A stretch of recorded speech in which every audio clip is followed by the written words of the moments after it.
Well, first of all, at Mars One, we really value good criticism about our mission because it helps us to improve our mission.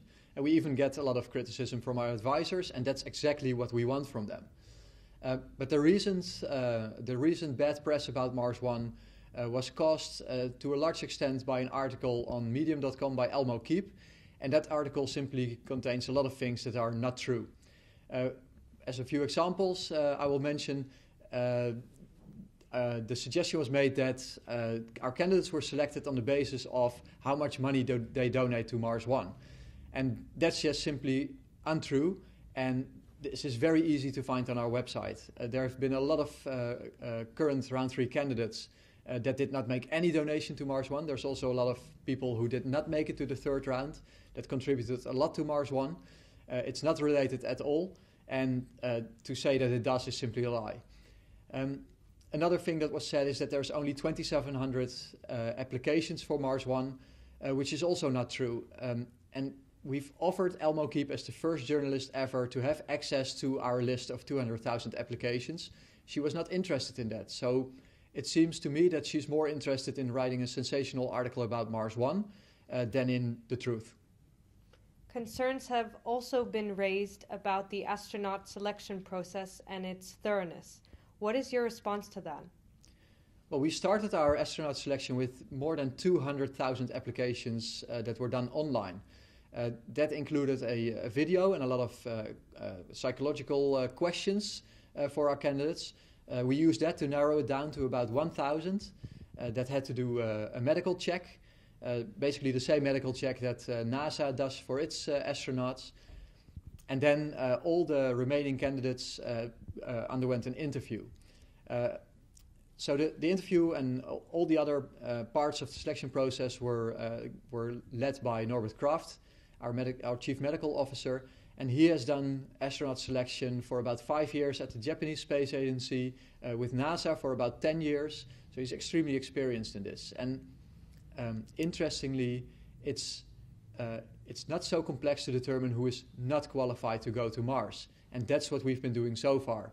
Our next step is to find from the people who we think might be qualified, to find the people that are really the right ones to go.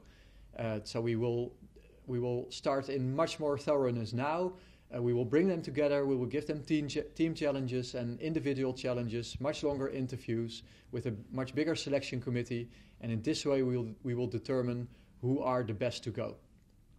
While we are on the topic of the candidates, will there be a revenue share between the candidates and Mars One when candidates participate in Mars One related commercial activities? Well, it's very important for us that Mars One is in charge of which commercial Mars One related activities our candidates participate in, and that's why we're preparing a contract that will arrange things like this. It's important because we need to make sure that the individual activities that our candidates participate in do not conflict with other things that Mars One is doing.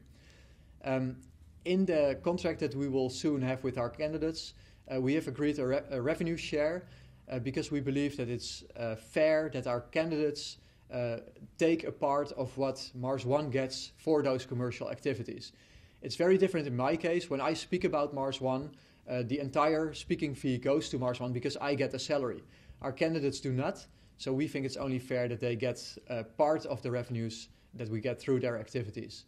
Actually, a lot of our candidates have said that they're not at all interested in this, that they want all the money to go to Mars One's mission, but that's really up to them. And does Mars One have a production company and a broadcaster for the astronaut selection documentary series? We were very close to a deal with Endemol-owned Darlo Smithson Productions, but in the end the deal fell apart on details in the contract, and we ended that cooperation. We now have a new production company with whom we are working since November of last year, and they are currently selling the documentary series to an international broadcaster. There's no deal in place yet, but it's looking very promising. There's a lot of interest. Moving on to a different topic, is a $6 billion budget really enough for such a complex mission? Well, NASA's lowest cost estimate that I have ever seen is about $35 billion US dollars. But let's not forget that Mars One's mission is completely different. We are organizing a mission of permanent settlement, so we do not need to worry about the return trip. And that's really where most of the complexity is. It's in developing bigger rockets to get the systems to Mars, a bigger landing system to land the huge components for the return mission on Mars, and of course developing a whole new launch system that can launch from Mars, while even on Earth launch is so difficult. Our 6 billion cost figure comes from good discussions that we've had with established aerospace companies from around the world that have already been building systems like this for the ISS, for unmanned missions to Mars, and we're very confident that our budget will be enough. And how is the funding of the mission progressing? Well, Mars One's mission will be funded through investments.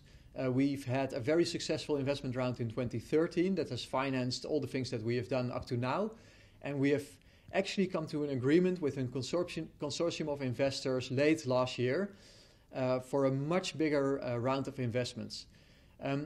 Unfortunately, the paperwork of that deal is taking much longer than we expected, and I now think that it will be done before the summer of this year.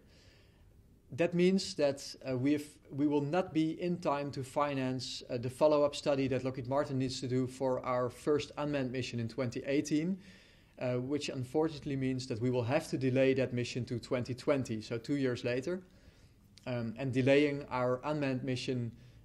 Our first unmanned mission by 2 years also means that all the other missions will move by the same period of time, having our first human landing now planned for 2027. So there's a 2-year delay. What does that mean for Mars One? Well, going to Mars is very difficult. NASA has been talking about going to Mars in 20 years for more than 45 years now, and that's NASA. Of course, NASA has to do a return mission, which is a lot more complex than our permanent settlement mission, our one-way trip. But it shows how difficult Mars exploration is. At the same time, Mars One has already achieved a lot. We've had our first contract with Paragon Space Development Corporation for the suits and the life support systems, our first contract with Lockheed Martin for our unmanned mission. We have a very impressive board of ambassadors with a Nobel Prize laureate, a great advisory board with people like Mason Peck, NASA's former CTO. We are on the right track and we are moving in the right direction. So we have a 2-year delay now, but we show that people are interested in Mars One, in Mars exploration. People want this to happen.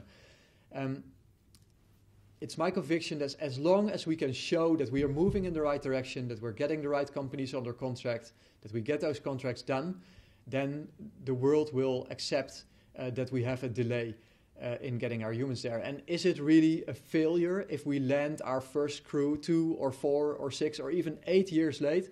I would be extremely proud if we can make that happen, and Mars One is still fully committed to keep that on track.